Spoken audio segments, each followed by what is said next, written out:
Okay, I give a lot of writing advice on the internet, but I also see a lot of bad writing advice on the internet. And today I want to be really honest about some of the worst writing advice I see and why I think it comes into being. Spoiler alert, I don't think people give bad writing advice maliciously. No one is giving it on purpose, but it's still all over the place. So what is it? Let's go.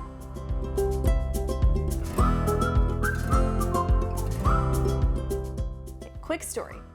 On April 7th, 2017, my literary agent sent my book out, my first novel, to publishers. And on May 5th of that year, I got my first offer from a publisher. A lot of good stuff happened to me after that.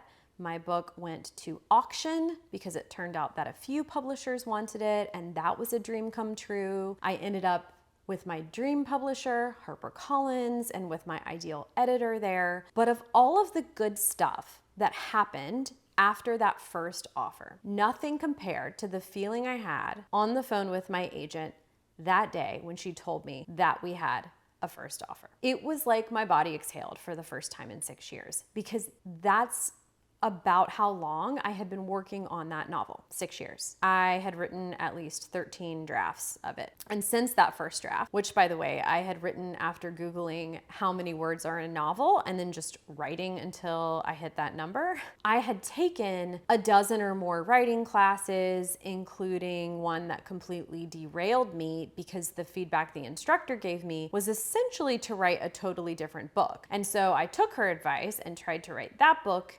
instead. Between that experience and some others, I reached burnout a couple of times because I would get so tired of revising that I would frantically decide maybe I should get an MFA, and then I would spend months or a few weeks applying to MFA programs that I didn't even really want to go to. I just wanted to write the book I felt like I had in me, and I just wanted it to be good. And finally, 6 years into this, that day on the phone with my agent, I breathed out because it had happened. It was going to happen. The book was going to exist in the world. It was even going to be in a Barnes & Noble, which was the fantasy that I had of like walking into a Barnes & Noble and seeing it on a shelf. It wasn't actually until my next novel sold that I came up with the process that I now teach of how to write a novel. But that aside, let's talk about what I could say about those 6 years leading up to that first offer on my first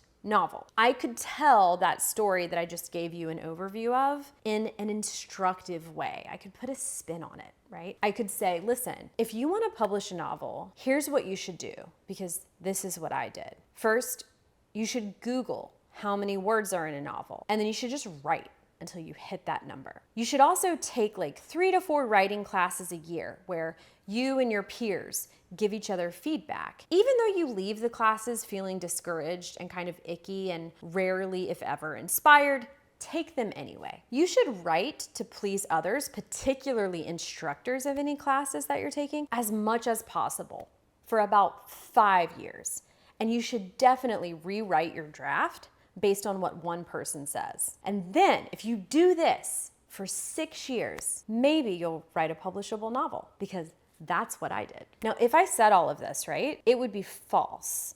Even though it all happened, it was true. That doesn't make it good advice. And this brings me to my point.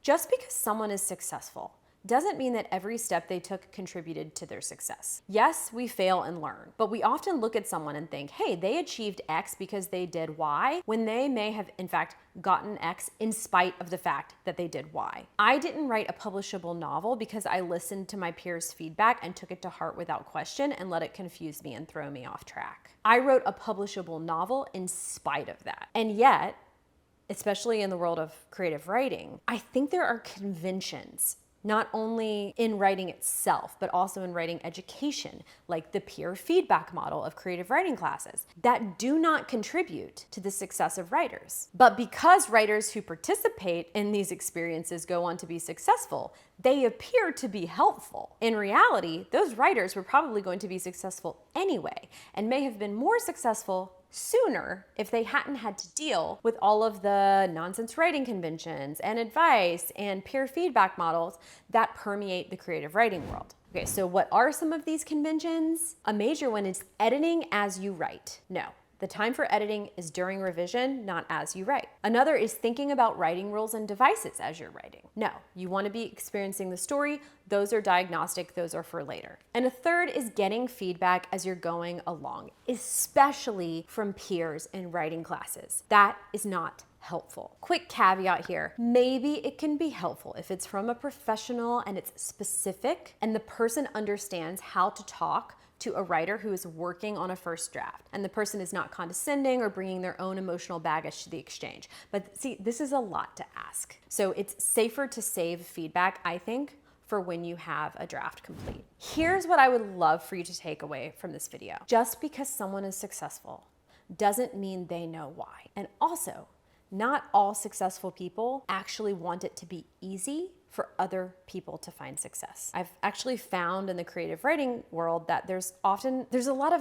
hazing mentality, you know, a kind of vibe of like, I went through the ringer and all the pain of brutal workshops, and so you should have to too. And that's, to me, literally like passing down abuse through generations. I mean, it is that, in fact. It's just in the professional writing realm instead of in a family. Fortunately, there are teachers out there who want the best for you and want to teach you what we have found that actually works. And I am one of those teachers. When I'm not writing, my mission is to help writers write their dream books. If you're curious to know more, I have a free video walking you through my 4 notebooks method for writing a novel. You can get it and get my free template for using the 4 notebooks method by applying for my program, the Book Incubator. It's a 12-month MFA alternative. The application is just 2 questions. It'll take you under 5 minutes. We just ask that you tell us a little bit about you and your book or your book idea.